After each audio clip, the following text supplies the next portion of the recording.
Hello. Hello, and welcome to Benji's ASMR Book Reviews. It's been a while since I did one of these.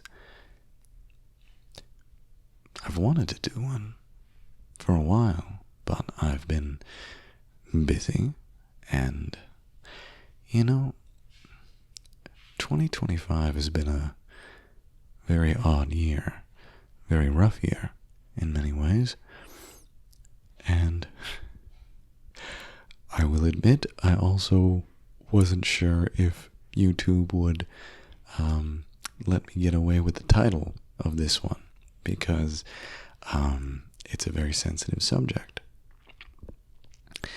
But I thought, what better way to jump back into a book review than here on the floor with the sound of laundry in the background and recovering from a summer cold bestowed upon me by my youngest. Today I'm talking about The Abortion by Richard Brautigan. The full title is The Abortion, an Historical Romance, 1966. Where do I start with this one?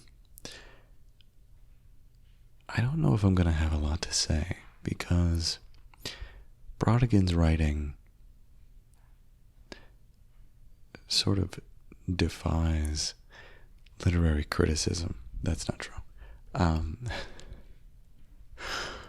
What I should say is that, at least for every Brautigan story that I've read, you can look for the subtext, but it may or may not be there. Richard Brautigan was an author who was very prominent in the 1960s. His big hit was Trout Fishing in America, which is a series of poems and vignettes. He was, there are a lot of authors and poets during this period that were grouped into the beat movement, whether they really were or they weren't. Richard Brautigan was one of these people who would definitely be classified as a hippie, but was he actually a hippie, or was he just a weird dude? I think more the latter. I've read that he may have been a paranoid schizophrenic. He definitely suffered from depression. He had a very rough childhood. I may have talked about this in another video. I don't know if it's still up. I didn't know about Richard Brautigan until my very last, I think, month or two of college. I had graduated, and my roommates had left, and but I still wanted to stay in the city, and still had a couple months left on my apartment. So I continued to work in a little toy store in Evanston, Illinois, and one of my roommates sublet their room to a juggler, of all things. The man was, I think, in his late 40s. He had kids. I think he was divorced. And he mentioned that he went into my room and was looking at my books, which, but he noticed that I had Charles Bukowski on my bookshelf, and he said, "Oh, you like Bukowski? Have you heard of Brautigan?" And I had not. And he said, "You should look up Richard Brautigan." And it was a little while later that I actually was in a used bookstore. I was back in California at that time, and saw Brautigan on the shelf and thought, juggler. And I picked up a Do I have it behind me, actually? No, I have a few collections of his now. But I picked up a collection of his books. Are very, very short, mostly novellas. And you can get through them very quickly because of his writing style is very, sort of just zips along. I would compare him to the comedian Mitch Hedberg. For those of you who don't know, Mitch Hedberg wouldn't really do anecdotes or topical humor. He would do these very short, sort of just these witty little epithets, basically. These sort of koans. And yes, I know Stephen Wright does that as well, but Mitch Hedberg is a slightly more recent example. And that's kind of how Brautigan writes, in that, like, every single sentence is this beautiful little weird poem. And he's one of those writers who either you sort of get into his groove or you don't. And for a while in the 60s, people really dug his stuff. And unfortunately, that popularity didn't last, and may have contributed to his later depression and alcoholism. And he ended up taking his own life in, I believe, 1984, sometime in the early 1980s. But what he left us is some really zany, but strangely innocent works. I think the reason I come back to Richard Brautigan every so often, like every few years, is his book In Watermelon Sugar, which I have here, is one of my favorite books of all time. There is something so perfect about this story. I still don't really know entirely what it means. I still don't know if he was trying to make a statement about anything, but it's written in this way that it really feels like you're reading something, like some kind of a magic spell. It's beautiful and weird and very sad, like all of his work is, without being like, nothing that I've read from Brautigan has ever been like, it's not trying to make you upset. It's not like trying to be tragic, but there is just sort of an inner sadness that comes through. But In Watermelon Sugar is one of my favorite works of all time. We can call it a book. It's very, very short. I mean, it's almost not even a novella. But I love it. And it's because of that every so often I'll pick up another one of his books. And I can't say that anything has ever touched me quite the way In Watermelon Sugar does, but every single one of his books or stories usually has just something in it where you're just like, this is great. This is beautiful. Nobody else writes like this. So, with that said, The Abortion by Richard Brautigan. Like many of Brautigan's books, if you're looking for some sort of a thematic arc or character development or some greater meaning, that's up for you to find. This is a very straightforward story of our unnamed narrator who works in a very strange library. I say strange in the sense that it is not something that actually exists, except it does, but I'll get to that later. He works in a library that is full of unpublished manuscripts, and he has to be willing to take in new manuscripts at any time of day or night. Could be 3 o'clock in the morning.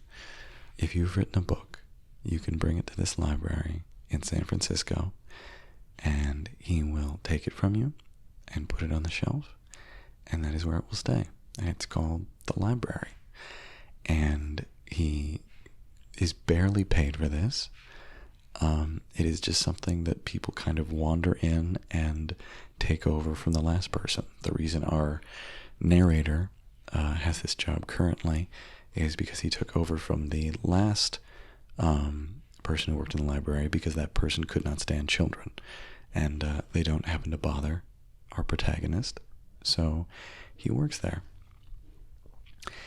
And at first you're like, is this a normal thing? Like, does this take place in a world where this is a regular thing? But then when we meet our other main character, Vita, she almost immediately says, this is a very strange thing that you're doing, and you probably should be doing something that's a little bit more gainfully employing. But she finds it and him very quaint. The story itself, what little story there is about Vita, more so than the library or about him. And she is a 20-year-old woman who is the most beautiful woman in the world, full stop. She's just... At first you think that this is how Brautigan's narrator is describing her. But no, she's actually just like supernaturally beautiful, and it's a problem. Like, she cannot go out because she's just stared at and hated and endangered by like everyone she encounters, men and women alike. And the story is basically, and I don't really feel bad about spoiling any of this, because with a Brautigan book, the experience is reading the book more so than figuring out what the story is. The story is basically, we meet our narrator, he tells us about the library, he tells us about Vita. He and Vita ends up getting pregnant. They contact a doctor in Tijuana. She goes down to Tijuana to get an abortion. They get one. They come back. And then that's pretty much the end of the story. And I'm telling you this now because for the longest time, from the moment that Vita gets pregnant, I'm waiting for this book to turn horribly sad, because it is the 1960s. Abortion is not something that is taken lightly. They're going down to Mexico. I don't know if something terrible is going to happen to her. I don't know if she's going to get an infection, something like that. No, that's not what this story is about. She goes down to Tijuana. They meet a very nice doctor. He does the operation. She's fine. They come back. So I'm letting you know now, it's not that kind of book. And it really, again, because this is Brautigan, I don't know if this is based on a real experience that he had. It feels so true to life, especially like everything that he describes at the doctor's office. And he goes into almost banal detail of every single thing that happens when they're down there in the office. But you realize, like, yeah, this is how it was. And unfortunately, how it now is again in a lot of America. I'm sorry for those of you who don't like me getting political in the ASMR reviews. But it's bad times here in the United States again. Anyway.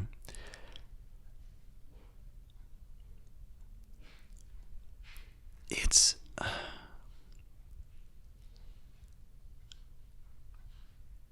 I honestly and earnestly believe everybody should read a little bit of Richard Brautigan. Is this my favorite book of his? No, but I am going to tell you. The chapter where he explains, where he just gives little summaries of all of the books that exist, just incredible. I'm going to see if I can read some of these to you, if I can find them. Here's the thing. I read this book 2 or 3 months ago, and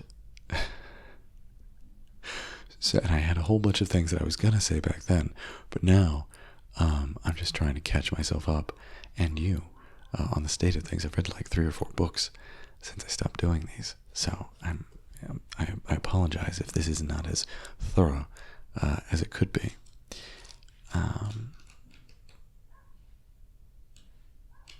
Here we go. All right, so I'm going to read some of these books here that exist in the library. Leather Clothes and the History of Man by S.M. Justice. The author was quite motorcyclish and wearing an awful lot of leather clothes. His book was made entirely of leather. Somehow, the book was printed. I had never seen a 290-page book printed on leather before. When the author turned the book over to the library, he said, "I like a man who likes leather." Love Always Beautiful by Charles Green. The author was about 50 years old and said he had been trying to find a publisher for his book since he was 17 years old when he wrote the book. This book has set the world's record for rejections, he said. It has been rejected 459 times, and now I am an old man. Pancake Pretty by Barbara Jones. The author was 7 years old and wearing a pretty white dress. This book is about a pancake, she said. A History of Nebraska by Clinton York. The author was a gentleman about 47 who said he had never been to Nebraska, but he'd always been interested in the state. Ever since I was a child, it's been Nebraska for me. Other kids listened to the radio or raved on about their bicycles. I read everything I could find on Nebraska. I don't know what got me started on the thing, but anyway, this is the most complete history ever written about Nebraska. The book was in 7 volumes, and he had them in a shopping bag when he came into the library. Moose by Richard Brautigan. The author was tall and blond and had a long yellow mustache that gave him an anachronistic appearance. He looked as if he would be more at home in another era. This was the 3rd or 4th book he had brought to the library. Every time he brought in a new book, he looked a little older, a little more tired. He looked quite young when he brought in his first book. I can't remember the title of it, but it seems to me the book had something to do with America. "What's this one about?" I asked, because he looked as if he wanted me to ask him something. "Just another book," he said. I guess I was wrong about him wanting me to ask him something. Bacon Death by Marcia Patterson. The author was a totally nondescript young woman, except for a look of anguish on her face. She handed me this fantastically greasy book and fled the library in terror. The book actually looked like a pound of bacon. I was going to open it and see what it was about, but I changed my mind. I didn't know whether to fry the book or put it on the shelf. Being a librarian here is sometimes a challenge. Anyway, there are a lot more of these, and they're all equally charming.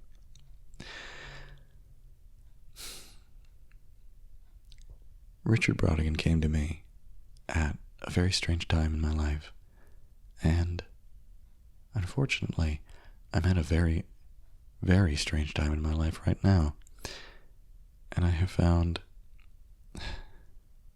that Brautigan brings me peace and whimsy in a time